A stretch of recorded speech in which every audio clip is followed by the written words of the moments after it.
Hello guys, ఇంకో Trump policy video. ఎక్కడ చూసినా ట్రంప్ యాక్షన్ లో అయితే దిగిపోయాడు. ఈ స్టేట్మెంట్ గుర్తుందా?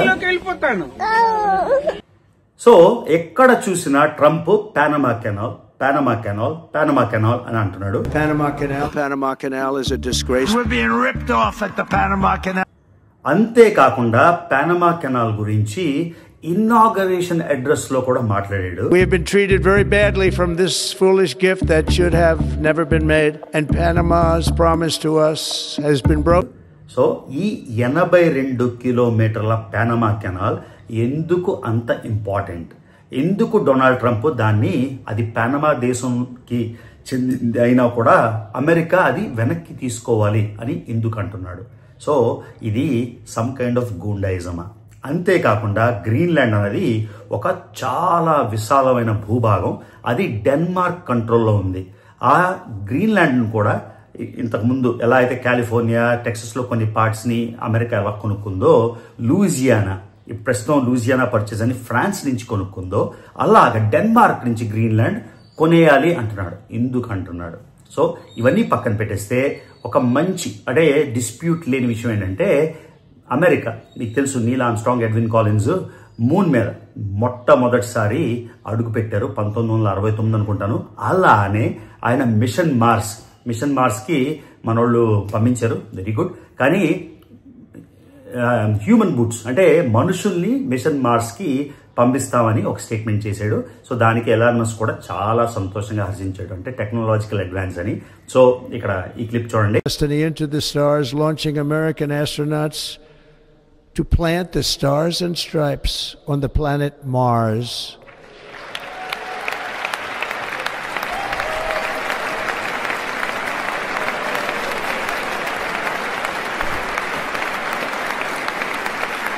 ఇదంతా కాకుండా మోస్ట్ ఇంపార్టెంట్ ఏంటంటే, నేను మొన్న America birth right citizenship status గురించి, ట్రంప్ పాలసీ గురించి, ఆయన ఇచ్చిన ఎగ్జిక్యూటివ్ ఆర్డర్ గురించి వీడియో ఆల్రెడీ చేశాను. అది విపరీతంగా బాగా రీచ్ అయింది. ఇప్పుడు నేను చూస్తే 3,75,000 వ్యూస్ ఉన్నాయి. కాకపోతే నేను అందులో చెప్పిన ఒక చిన్న స్టేట్మెంట్ కరెక్షన్, సవరణ ఏంటంటే, అది ఫిబ్రవరి 1 నుంచి ఇంప్లిమెంట్ అవుతుంది అని చెప్పాను, కానీ అది ఫిబ్రవరి 19 నుంచి ఇంప్లిమెంట్ అవుతుంది. అది తప్ప మిగతాదంతా ఫ్యాక్చువల్గా కరెక్ట్. తర్వాత అది కోర్టులో ఛాలెంజ్ అయితే కోర్ట్ యాక్షన్, అది దాని గురించి ఆల్రెడీ మనం డీటెయిల్ వీడియోలోని డిస్క్రైబ్ చేసాం. ఒకవేళ ఆ వీడియో మిస్ అయ్యింటే తప్పకుండా చూడండి. సో ఈ 82 కిలోమీటర్ల పానమా కెనాల్ ఏంటి, ఎందుకు ఇంపార్టెంట్, ఈ వీడియోలోని మనం కవర్ చేద్దాం. అలాగే గ్రీన్లాండ్ గురించి కూడా కొంచెం కవర్ చేస్తాను. ట్రంప్ రోజుకి ఎన్నో పాలసీస్, ప్యారిస్ క్లైమేట్ గురించి నేను కవర్ చేస్తానని ఇంకా చేయలేదు. WHO వరల్డ్ హెల్త్ ఆర్గనైజేషన్ నుంచి వెనక్కి వచ్చాడు, అది కవర్ చేయలేదు. సో వీలున్నప్పుడు అవి కూడా మీకు కవర్ చేస్తాను. సో ఇప్పుడైతే మనం వీడియోలోకి వెళ్ళిపోదాం.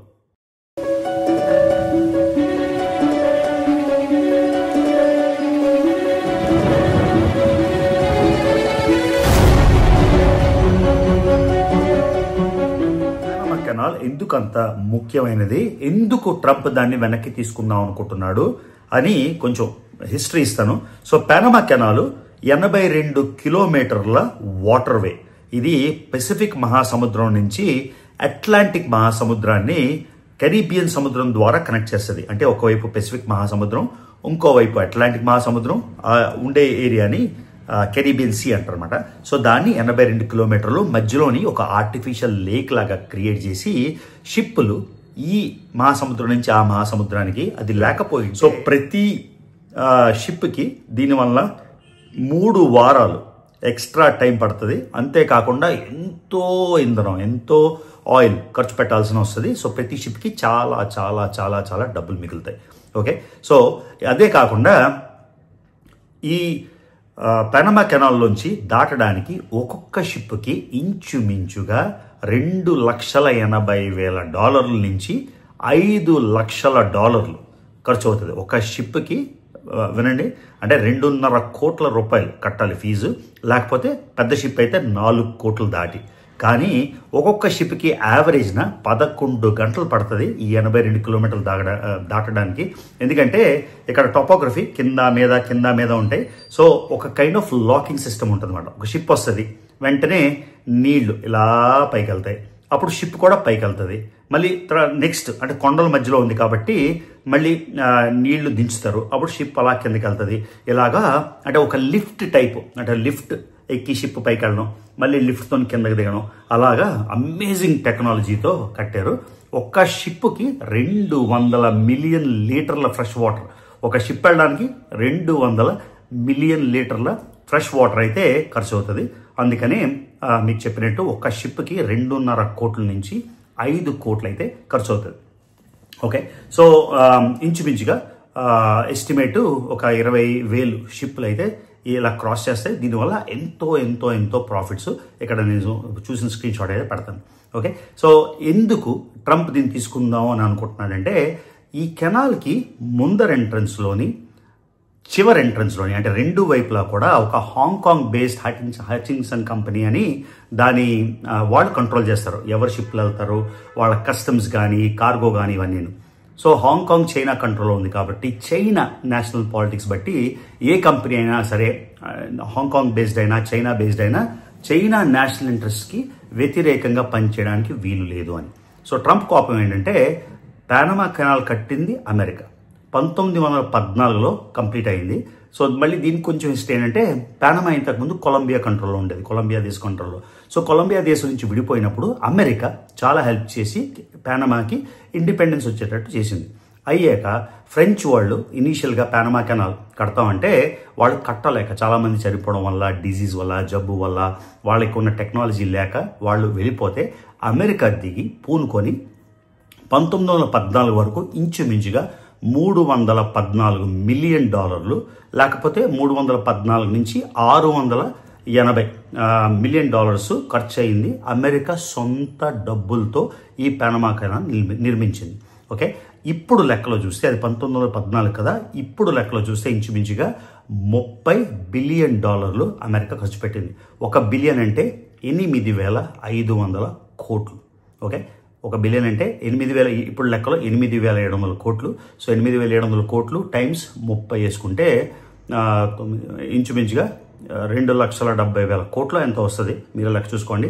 అంత ఖర్చు పెట్టి అమెరికా కట్టి, అమెరికానే దీన్ని కంట్రోల్లో పెట్టి, అమెరికానే దీన్ని మొత్తం కంట్రోల్ చేసేది. తర్వాత అది పానమా భూభాగంలో ఉంది కాబట్టి తర్వాత మొత్తానికి 1977లో అమెరికా ప్రెసిడెంట్ జిమ్మీ కార్టర్ పానమాకి కంట్రోల్ పూర్తిగా సరఫరా చేసి, అంటే దారాదత్తం చేశారు అనండి. A landmark agreement in 1977 between US President Jimmy Carter and the Panamanian leader eventually transferred control to Panama on December 31st, 1999. ఎందుకంటే మొత్తం డబ్బులు పెట్టుకుంది అమెరికా.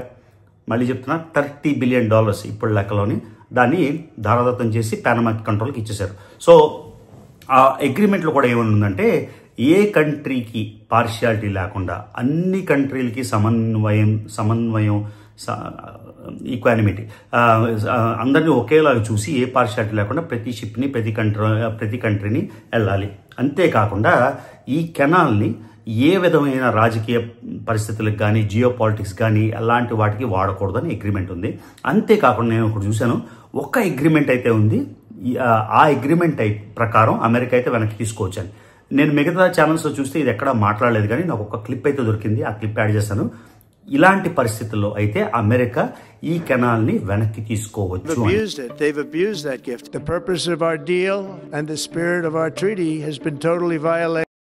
సో ట్రంప్ ఏం చెప్తున్నాడంటే, ఇది ఇండైరెక్ట్గా చైనా కంట్రోల్లో ఉంది, కట్టింది మేము, మా షిప్పులు అంటే అమెరికా షిప్పులకి మీరు ఎక్కువ డబ్బులు ఛార్జ్ చేస్తున్నారు అని. రియాలిటీ ఏంటంటే, అమెరికా షిప్పులు ఛార్జ్ చేయడం కాదు, కానీ అక్కడ వెయిటింగ్ లైన్, ఎందుకంటే కెనాల్ చిన్నది, సన్నగా ఉంటుంది, ప్రతి షిప్కి ఇంచుమించుగా 11 నుంచి 12 గంటలు పడుతుంది. దానివల్ల ప్రయారిటీ బేసిస్ లేకుండా వెయిట్ లిస్ట్లో ఉండాలి. సో పానమా ప్రభుత్వం ఏం పెట్టిందంటే, ఆక్షన్ సిస్టమ్ వేలంపాట పెట్టింది. మామూలుగా అయితే $2,80,000 నుంచి $5,00,000, అంటే 2.5 కోట్ల నుంచి 4 కోట్లు. సో ఆక్షన్ సిస్టమ్ ఎలా అంటే, ఇప్పుడు నా షిప్ తొందరగా వెళ్ళిపోవాలంటే నేను 4 కోట్ల బదులు 20 కోట్లు పడతాను, 30 కోట్లు పడతాను. అలాగా ఈ మధ్యన ఒక ఆయన $4 మిలియన్, అంటే మిలియన్ అంటే 8, 35 కోట్లు ఇచ్చి తొందరగా షిప్ని పక్కకి, అంటే ఎమర్జెన్సీగా తీసుకెళ్ళిపోయాడు. సో ఇంత ఇంపార్టెంట్ కెనాల్ని ట్రంప్ ఆర్గ్యుమెంట్ ఏంటంటే, పానమా ఎక్కువ డబ్బులు అమెరికాకి ఛార్జ్ చేస్తుంది. అమెరికాకి ఛార్జ్ చేయకూడదు, ఎందుకంటే మొత్తం కట్టింది అమెరికానే, దారాదత్తం చేసింది అమెరికానే. కాబట్టి వాళ్ళు ఇంపార్షియల్గా లేరు, అమెరికాకి ఇంట్రెస్ట్కి అగెన్స్ట్గా వర్క్ చేస్తున్నారు. అంతేకాకుండా చైనీస్ గవర్నమెంట్ కంట్రోల్ ఇండైరెక్ట్గా ఉంది కాబట్టి అది అమెరికాకి జియో పొలిటికల్గా లేకపోతే స్ట్రాటజిక్ కన్సర్న్గా ఒక ప్రాబ్లం ఉంటుంది అని. ఓకే, సో దానికి పానమా అధ్యక్షుడు ఏం చెప్పాడంటే, Panamá, clip pertano. El canal no tiene control directo o indirecto ni de China, ni de la Comunidad Europea, ni de Estados Unidos o de cualquier otra potencia. So Panama అధ్యక్షుడు ఏం చెప్తున్నాడంటే స్పానిష్లోని, ఈ canal మొత్తం పానమా కంట్రోల్లోనే ఉంది, ఎట్టి పరిస్థితుల్లోని China కంట్రోల్లో లేదు అని పానమా అధ్యక్షుడు చెప్తున్నాడు. సో మొత్తానికి అటు అటు స్టోరీ తిరిగితే అర్థమవుతుంది ఏంటంటే, ట్రంప్ ఆర్గ్యుమెంట్ ఒకటి, పానమా కెనాల్ నిజంగా తీసేసుకుంటాడా? తీసేసుకోవాలంటే మీకు తెలుసు, ఇరాక్ని ఎలా తీసేసుకున్నారో, లిబియాలో ఏం జరిగిందో ఇవన్నీ తెలుసు. ఇది కరెక్టా కాదా అన్నది మనం మాట్లాడలేదు. అమెరికాకి తీసుకునే కెపాసిటీ ఉందా అంటే, పానమాకి ఒక స్టాండింగ్ ఆర్మీ లేదు, చిన్న దేశం, చాలా చిన్న దేశం, ఏం లేదు. ఒక 2000 మంది యుఎస్ నేవీని పంపించేసి ఒక షిప్ పంపిస్తే వెంటనే కంట్రోల్ అయిపోతుంది. దీన్ని ఎవడో ప్రొటెస్ట్ కూడా చేయలేడు. ఇప్పుడు ఇజ్రాయెల్ గాజా ఇష్యూ మీకు తెలుసు, ఇజ్రాయెల్ చాలా చిన్న దేశం, గాజాలో ఏం జరుగుతున్నా ఎవడో ఏం కంట్రోల్ చేయలేకపోతున్నాడు.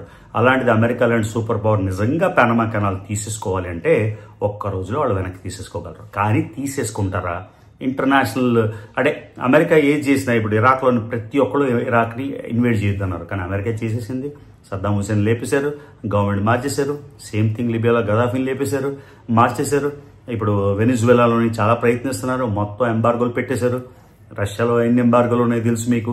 సో ఏ దేశానైనా కంట్రోల్ చేసే కెపాసిటీ, అందులో పానమా లాంటి చిన్న కంట్రీని కంట్రోల్ చేయగల శక్తి అయితే ట్రంప్కు ఉంది. నేను అనుకోవడం, ట్రంప్ నిజంగా కెనాల్ తీసేసుకుంటాడా? తీసుకోవాలనుకుంటే ఒక రోజు తీసేసుకోగలడు. కానీ ఒక కైండ్ ఆఫ్ నెగోసియేషన్ పెట్టి అమెరికన్ షిప్స్కి ప్రిఫరెన్స్ ఇవ్వడమో, లేకపోతే అమెరికన్ షిప్స్కి టారిఫ్ తగ్గించడం, దాన్ని బట్టి అమెరికాకి ట్రేడ్ సర్ప్లస్ మిగులుతుంది అని ఉద్దేశంతో చేస్తున్నాడేమో అని నేను అనుకుంటున్నాను. కాకపోతే ట్రంప్ మైండ్ ఎవరికి తెలుసు, ఆయన ఏం చేశాడు. తర్వాత ఈ పానమా కెనాల్ వల్ల రెవెన్యూ ఇంచుమించుగా పానమా దేశానికి $5 బిలియన్. $5 బిలియన్ అంటే మరి 1 బిలియన్ అంటే మీకు మళ్ళీ చెప్తున్నా, 8,700 కోట్ల రూపాయలు.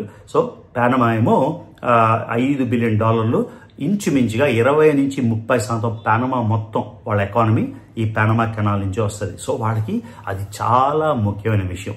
సో నిజంగా ట్రంప్ అది తీసుకుంటాడా, లేకపోతే ఇది సమ్ కైండ్ ఆఫ్ నెగోసియేషనా, గూండాగిరిగా చెప్పి ఇలా భయపెట్టి మరి అమెరికన్ షిప్స్కి ఏమైనా రాయితీలు ఇప్పిస్తాడా, అమెరికన్ షిప్స్కి స్పెషల్ కంట్రోల్ ఇస్తాడా నాకు తెలియదు. సో ఇది అలాంటి మెకానిజమే ఏమో అని అనిపిస్తుంది. కాకపోతే ఇంటర్నేషనల్ రిలేషన్స్లో 1977లోనే ఆయన ఇచ్చిన స్టేట్మెంట్ ఏంటంటే, $1కి పానమాకి దారాదత్తం చేశాడు జిమ్మీ కార్టర్. జిమ్మీ కార్టర్ అంటే డెమోక్రటిక్ ప్రెసిడెంట్, ఈయన రిపబ్లికన్ పార్టీ కదా. సో ఇండైరెక్ట్గా అలా చైడ్ చేస్తూ బేస్ని అయితే మొత్తం ఎక్సైట్ చేస్తున్నాడు. సో ఇది పానమా కదా in nutshell. Okay, so next Greenland గురించి కొంచెం మాట్లాడదాం. సో నెక్స్ట్ గ్రీన్లాండ్కి వస్తే, గ్రీన్లాండ్ ఒక ఇండిపెండెంట్, ఒక స్వతంత్రమైన country with in the Kingdom of Denmark. అంటే డెన్మార్క్ కింగ్షిప్, ఇంకా డెన్మార్క్ ఇప్పుడు కూడా రాజే ఉన్నాడు. సో డెన్మార్క్ రాజరికంలో ఒక ఇండిపెండెంట్ కంట్రీ. అంటే అల్టిమేట్ గా అండమాన్ నికోబార్ ఐలాండ్స్ ఎలాగైతే భారతదేశానికి చెందినవో, కాకపోతే అండమాన్ నికోబార్ ఐలాండ్స్ కి స్వయం ప్రతిపత్తి, ఇండిపెండెన్స్, ఆటోనమీ లేదు. కానీ గ్రీన్లాండ్కి independence, self autonomy, self governing autonomy ఇవన్నీ ఉన్నాయి. కానీ డెన్మార్క్ కంట్రోల్లో ఉంది. సో ట్రంప్ ఆర్గ్యుమెంట్ ఏంటంటే, ఇది చాలా ఇంపార్టెంట్ ట్రేడ్ రూట్లో ఉంది, ఇది కూడా మళ్ళీ జియో స్ట్రాటజిక్ కన్సర్న్ అని చెప్పి దాన్ని కొనేసుకుందాం అని అనుకుంటున్నాడు. అనుసుకొని అంతే అనడమే కాకుండా డెన్మార్క్ చిన్న దేశం, చాలా చిన్న దేశం, దాని మీద ప్రెషర్ పెట్టి అది అమ్మేటట్టు చేయాలని. సో యుఎస్కి ఇలా కొనడం కొత్త ఏం కాదు. కాలిఫోర్నియా కొనుక్కుంది, టెక్సస్లో కొన్ని పార్ట్స్ కొనుక్కుంది, న్యూమెక్సికో పార్ట్స్ కొనుక్కుంది, అలానే లూయిజియానా మొత్తం కొనుక్కుంది, తర్వాత అలాస్కా రష్యా నుంచి కొనుక్కుంది, ఇలా ఎన్నో ప్రదేశాలు కొనుక్కుంది. కాబట్టి ఇది కొనుక్కుందాము అని. సో గ్రీన్లాండ్ మీకు మ్యాప్లో చాలా పెద్దదిగా కనిపిస్తుంది. ఎందుకంటే మళ్ళీ చెప్పాను కదా, మన గ్లోబ్ ఇలా ఉంటుంది.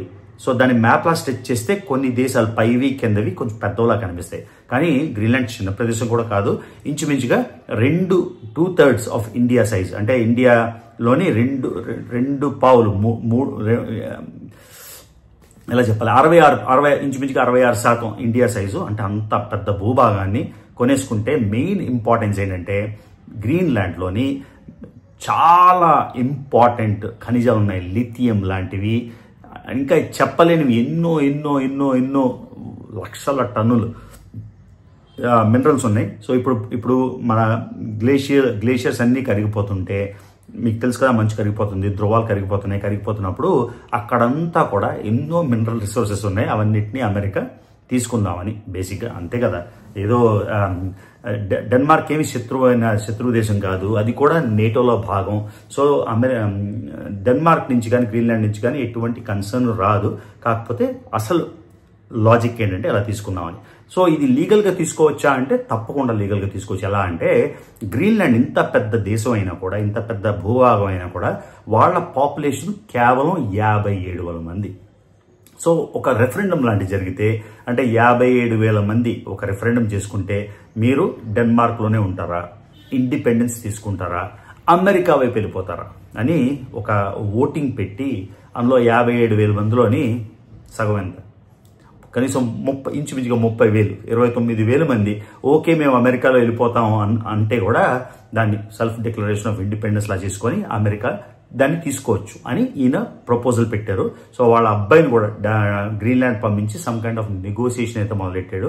సో డెన్మార్క్ ఒక ఎంపీ అయితే ఒక బూత్ పదజాలంతో ట్రంప్ని పక్కకి మింగి అన్నట్టు చెప్పాడు, మేము అమ్మవు అని. కానీ ఒకవేళ గ్రీన్లాండ్లో ఉండే 57,000 మంది వాళ్ళు ఇండిపెండెంట్గా ఓటింగ్ పెట్టుకొని వాళ్ళు కానీ అమెరికాలో కలిసిపోతాము అని అంటే అప్పుడు డెన్మార్క్ మీద ఇంకా ప్రెషర్ పెరుగుతుంది. ఎందుకంటే మా భూభాగం మేము తీసేసుకుంటాం, some kind of సెసెషనిస్ట్ movement, cessation కాకపోయినా ఈ కంట్రీస్లో, యూరోప్లో, డెన్మార్క్లో వీటిలోని అంత ఫైటింగ్తోని సివిల్ వార్ అవన్నీ జరగవు. కానీ వాళ్ళు ఒకవేళ స్వయం ప్రతిపత్తి కావాలి, మేము అమెరికాతో కలిసిపోతాం అని కోరుకుంటే ఆ కోరుకునే దానికి ఆయన కొంచెం ప్రెషరైజ్ చేస్తున్నాడు. సో గ్రీన్లాండ్లో మెయిన్ కారణం ఏంటంటే జియో స్ట్రాటజీ కాదు, ఏమీ కాదు, బేసిక్గా అక్కడ ఉన్న ఖనిజాలు, అక్కడ ఉన్న నిధి నిక్షేపాలు చాలా ఉన్నాయి, దాన్ని అమెరికా క్యాష్ తీసుకుందామని. సో ఇందులోనే నేను చెప్పి వాళ్ళకి ఏదో ఇది ఇచ్చేద్దాం అంటే నేనే అబద్ధం చెప్పినట్టు అవుతుంది. సో గ్రీన్లాండ్ గురించి మళ్ళీ ఇక్కడ సైజ్ గ్రీన్లాండ్ సైజ్ ఎంత పెట్టాను,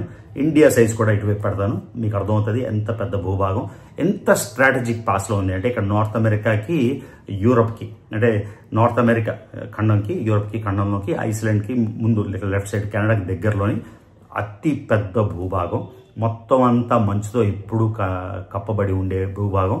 కేవలం పాపులేషన్ సదర్న్ కోస్ట్లో, నూక్ అన్నది రాజధాని, ఆ సదర్న్ కోస్ట్లో ఉంటారు. సో ఒక 57,000 మందిలో 30,000ని కన్విన్స్ చేసేస్తే ట్రంప్ ఏదో విధంగా వాళ్ళకి అమెరికన్ పాస్పోర్ట్ ఇచ్చేసి అమెరికాలో కలిపేసుకుంటే అమెరికా ఎన్ని విధాల, ఎన్ని ఇండస్ట్రీలు, ఇప్పుడు ఎన్రాను ఇవన్నీ ఇలా పెద్ద పెద్ద కంపెనీలు ఉన్నాయి, ఎక్సాన్ మొబైల్, ఇవన్నీ మిడిల్ ఈస్ట్లోని ఆయిల్ ఎక్స్ట్రాక్షన్లోని విపరీతంగా డబ్బులు సంపాదిస్తే అది సంపాదిద్దాము అని.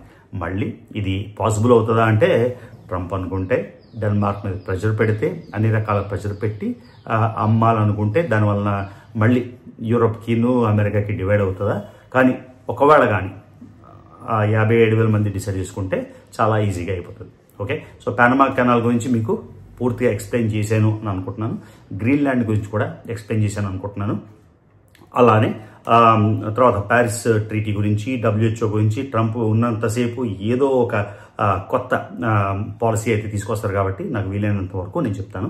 సో లాస్ట్కి మళ్ళీ నేను చెప్తున్నా, మొన్న వచ్చిన 3,75,000లోని 2 లక్షల మంది నన్ను సబ్స్క్రైబ్ చేసుకోకుండా చూస్తున్నారు. నాకు 1 మిలియన్ యూట్యూబ్ సబ్స్క్రైబర్స్ మార్క్ గురించి నెక్స్ట్ టార్గెట్ పెట్టుకున్నాను. కాబట్టి అందరికీ మనం ఏంటంటే, ఎవరైతే నా వీడియోస్ మోర్ దెన్ 1 టైం చూసారో, మీరు చూసినప్పుడు నా ఛానల్ని సబ్స్క్రైబ్ కూడా చేసుకోండి. చేసుకోకుండా మీరు చూస్తే నేను ఆపలేదు, మిమ్మల్ని చూసుకోవచ్చు. కానీ ఇది ఒక రిక్వెస్ట్ అనుకోండి, ఎవరైతే నా ఛానల్ ఒక వీడియో కన్నా ఎక్కువ చూస్తున్నారో తప్పకుండా సబ్స్క్రైబ్ చేసుకుంటే నేను కూడా ఆ 1 మిలియన్ మార్క్ దాటగలను అని. ఈ వీడియో కూడా మీకు నచ్చింది, మీకు ఇన్ఫర్మేటివ్ అనుకున్నా. ఇందులోని చాలా ఇంపార్టెంట్ ఇన్ఫర్మేషన్ అయితే నేను షేర్ చేశాను. ఇది సివిల్ సర్వీసెస్కి, కాంపిటేటివ్ ఎగ్జామ్స్ కూడా పనికి రావచ్చు. సో మర్చిపోకుండా నా వీడియోస్ ఇంకా చూస్తున్నట్టయితే రవి తెలుగు ట్రావెల్ ఛానల్కి సబ్స్క్రైబ్ చేసుకోండి, వీడియోస్ లైక్ చేయండి, షేర్ చేయండి. See you in the next video.